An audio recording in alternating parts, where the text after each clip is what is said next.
الحمدللہ والصلاۃ والسلام علی رسول اللہ اما بعد۔ اللہ پاک نے جو کتاب قرآن مجید نازل فرمائی وہ حق ہے، سچ ہے، اور اس کے اندر جو کچھ ہے ہم اس سب پر ایمان لاتے ہیں۔ قرآن پاک کے اندر 3 عقائد ہیں جن کی ساری آگے تشریح ہے۔ توحید ہے، رسالت ہے اور آخرت ہے، اور آخرت سے قبل قیامت ہے، اور قیامت بھی حق ہے۔ جا بجا قرآن پاک کے اندر اللہ قیامت کی تشریح فرما رہے کہ کیسی قیامت ہوگی، کیسا وہ ہولناکی کا دن ہے۔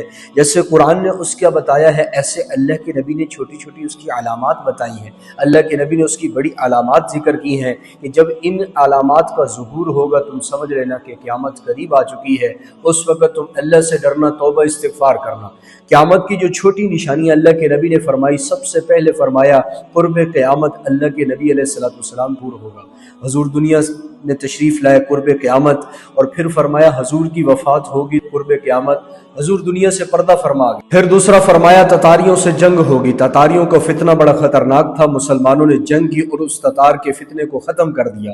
پھر فرمایا کہ ناحق لوگوں کو سزا دی جائے گی۔ کتنے ناحق لوگ امریکہ کی جیلوں میں، ہندوستان کی جیلوں میں، دنیا بھر کی جیلوں کے اندر کتنے ناحق اور جنہوں نے کوئی جرم نہیں کیا وہ سزائیں کاٹ رہے ہیں۔ ناحق لوگوں کو سزا دی جائے گی، اور فرمایا قتل اور خون ریزی عام ہو جائے گی۔ کتنے لوگ ہم ویڈیوز میں دیکھتے ہیں فلاں علاقے میں اتنے مار دیے گئے، فلاں کو قتل کر دیا گیا، خون پانی کی طرح بہہ رہا ہے۔ غزہ کے واسیوں کا حال دیکھ لے، 1 سال کے اندر 60,000 بچے، بوڑھے، عورتوں کو قتل کر دیا گیا۔ اور پھر فرمایا یہود و نصارہ کی پیروی کی جائے گی، ان کے نقش قدم پر چلا جائے گا۔ شادی خوشی غم کے موقع کے اوپر ان کو فالو کیا جائے گا۔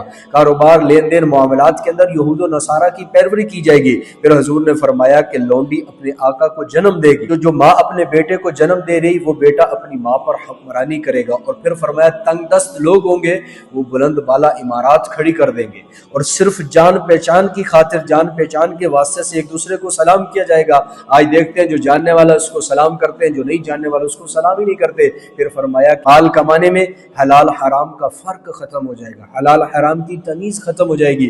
یہ سود کا ہے، یہ حلال طریقے کا ہے، انسان نہیں دیکھے گا، بس اس کا مقصد، اس کا مشن صرف پیسہ ہوگا۔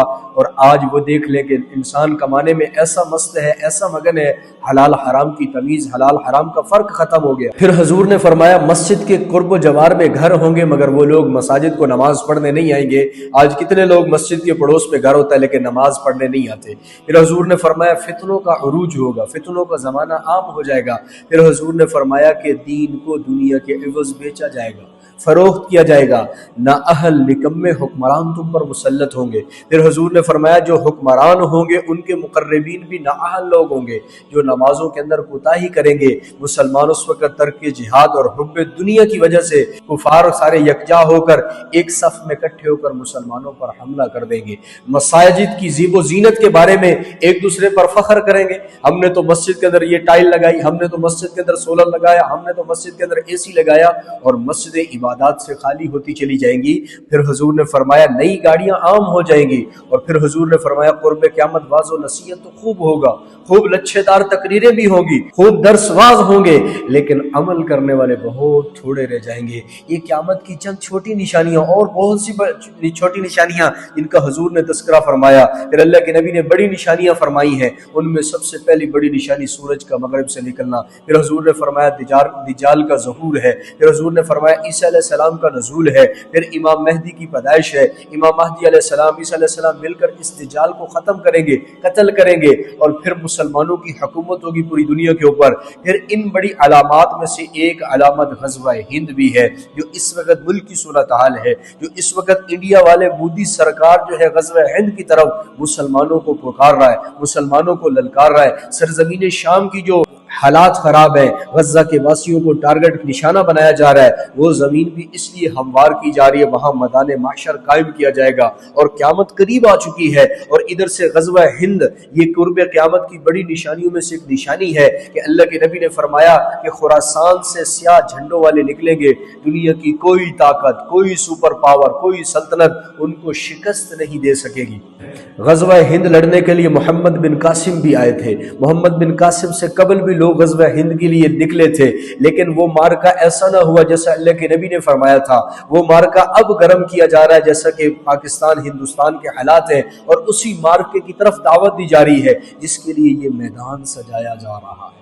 اور میدان سجایا جا رہا ہے۔ اللہ کے نبی علیہ الصلوۃ والسلام نے فرمایا خراسان سے سیاہ جھنڈوں والے نکلیں گے، ہند کو فتح کریں گے، قدس پہنچیں گے، اور قدس پہنچ کر عیسیٰ علیہ السلام کے لشکر کے ساتھ یہ لشکر بھی مل جائے گا، اور عیسیٰ علیہ السلام کا نزول بھی قیامت کی نشانیوں میں سے بڑی نشانی ہے۔ پھر حضور نے فرمایا تمام عالم کفر ایک میدان پر جمع ہو جائے گا، عالم کفر ایک صف پر جمع ہو جائے گا مسلمانوں کو ختم کرنے کے لیے۔ پھر اللہ کے نبی علیہ الصلوۃ والسلام نے فرمایا افضل الشہداء شہداء البدر، سب سے اعلیٰ شہداء جو ہیں بدر کے شہداء ہیں، اور اس کے بعد افضل شہداء وہ غزوہ ہند کے شہداء ہیں۔ پھر اللہ کے نبی نے غزوہ ہند کے متعلق فرمایا جو فوج غزوہ ہند لڑے گی ان فوجیوں کے گناہوں کو معاف کر دیا جائے گا، جو فوج اس کے اندر شرکت کرے گی وہ فوج جنتی ہوگی، اس فوج کا جو امیر ہوگا سپہ سالار ہوگا وہ امیر بھی جنتی ہوگا۔ پھر حضور فرما رہے ہیں میری امت کے دو گروہ آگ سے محفوظ کر لیے گئے، ایک گروہ وہ ہے جو غزوہ ہند لڑے گا، ایک گروہ وہ ہے جو کفار کے ساتھ سیس پلائی ہوئی دیوار کی طرح جہاد کرے گا، جنگ کرے گا، اور ایک گروہ وہ ہے جو عیسیٰ بن مریم علیہ السلام کے ساتھ جنگ کرے گا اور دجال کو ختم کرے گا۔ مسلمانوں کی حکومت ہوگی پوری دنیا کے اوپر، پوری دنیا کے اوپر مسلمانوں کی حکمرانی ہوگی۔ ابو ہریرہ رضی اللہ تعالیٰ عنہ فرماتے ہیں اللہ کے نبی علیہ الصلوۃ والسلام نے ہم سے وعدہ فرمایا تھا کہ اگر میں شہید ہو گیا تو بہترین شہید ہوں۔ تو غزوہ ہند اس وقت جو ملک پاکستان اور انڈیا کے حالات ہیں اسی غزوے کے لیے تیاری کی جا رہی ہے، اور اسی غزوے کے لیے میدان سجایا جا رہا ہے۔ مودی سرکار اس وہم و گمان میں مت رہنا کہ میں نے مسلمانوں کو چھیڑ دیا تو یہ پیچھے ہٹ جائیں گے، شہید ہو گئے تو ہماری جنت ہمارے انتظار میں ہے، بچ گئے تو ہم غازی ہیں، ہماری فوج مضبوط، ہماری فوجی جرنیل مضبوط، ہماری عوام مضبوط، علماء مضبوط، اور ہم سب کس کے شہدائی ہیں؟ ہم سب تو شہادت کے جام کے لیے ترس رہے ہیں کہ ہم سب شہادت کا جام پینا چاہتے ہیں کہ شہید کا کتنا بڑا مرتبہ ہے۔ اللہ کے نبی نے فرمایا شہید کو قیامت کے دن جب سر پر تاج رکھا جائے گا اس تاج کے ایک موتی کی قیمت ساری دنیا کی چیزیں مل جائے پھر بھی اس ایک موتی کی قیمت قدر و قیمت کے برابر نہیں ہو سکتے۔ پھر اللہ کے نبی نے فرمایا شہید کا خون کا قطرہ زمین پر نہیں گرتا، اللہ اس شہید کے پچھلے سارے گناہوں کو معاف کر دیتا ہے۔ پھر اللہ کے نبی نے فرمایا شہید 70 آدمیوں کی شفاعت کرے گا، ان 70 آدمیوں کو حکم ہوگا اٹھا کر جہنم کے اندر پھینک دو، شہید آگے آئے گا شفاعت کرے گا، 70 آدمیوں کی شفاعت شہید کرے گا اور ان 70 آدمیوں کو جنت کے اندر ڈال دیا جائے گا۔ شہادت بھی پی لی اللہ کی خاطر۔ حضرت عبداللہ رضی اللہ تعالیٰ عنہ جنگ احد میں شہید ہو گئے۔ جابر بن عبداللہ ہے اللہ کے پیارے رسول 7 بیٹیاں یہودیوں کو قرضہ بھی ہے، اب بتائیے میں کیا کروں؟ شہید کا مقام، شہید کا مرتبہ۔ حضور علیہ الصلوۃ والسلام نے فرمایا اے جابر میں بتاؤں تیرے باپ کے ساتھ رب نے کیا معاملہ کیا، کیسی اس کی معافی فرمائی ہے، کیسے اس کو جنت دی ہے، کیا اعزاز اکرام انعام دیا ہے۔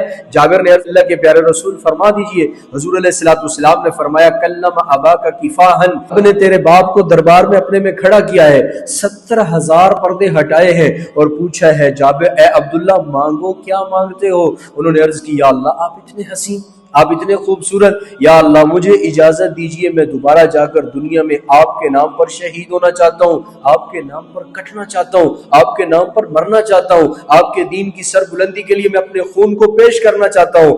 اللہ نے فرمایا اب تم یہاں آ چکے ہو، دنیا میں نہیں جا سکتے، اب قیامت تک یہاں کھڑے ہو کے میرا دیدار کرتے رہو۔ یہ شہید کا مرتبہ ہے، مقام ہے۔ غزوہ ہند انڈیا پاکستان کی اللہ نہ کرے جنگ بہت بری چیز ہے، اگر ہوئی تو یہ غزوہ ہند کی طرف اشارہ ہے جس کی بشارتیں اللہ کے نبی علیہ الصلوۃ والسلام نے بارہا سنائی ہے، اور جس غزوہ ہند کے لیے محمد بن قاسم بھی آیا، اور جس غزوہ ہند کے لیے صحابہ بھی مشتاق تھے، صحابہ کا بھی جذبہ جہاد تھا، ہم بھی جا کر غزوہ ہند کے اندر شریک ہو، غزوہ ہند لڑے، اور چگر مٹی پشاور کے اندر سنان بن سلمہ رضی اللہ تعالیٰ عنہ اسی غزوے کے لیے خراسان سے لشکر لے کر نکلے، روانہ ہوئے پشاور کے قریب چگر مٹی، وہاں جہاد کیا ہندوؤں کے ساتھ، اور ساروں نے جام شہادت نوش فرما کر اسی ایک جگہ پر ایک قبر میں دفن ہو کے سارے شہید۔ غزوہ ہند کے لیے اللہ کے نبی کی بشارتیں ہمارے سامنے، اگر ہوا تو ہم ان بشارتوں کو سامنے رکھتے ہوئے ہم جہاد کریں گے، ہم کافروں کے ساتھ لڑیں گے، مگر کافروں یہ بات یاد رکھنا اگر یہ غزوہ شروع ہوا تو تمہیں دن کو تارے نظر آئیں گے، یہ غزوہ شروع ہوا تو تمہارا نام و نشان صفحہ ہستی سے مٹ جائے گا۔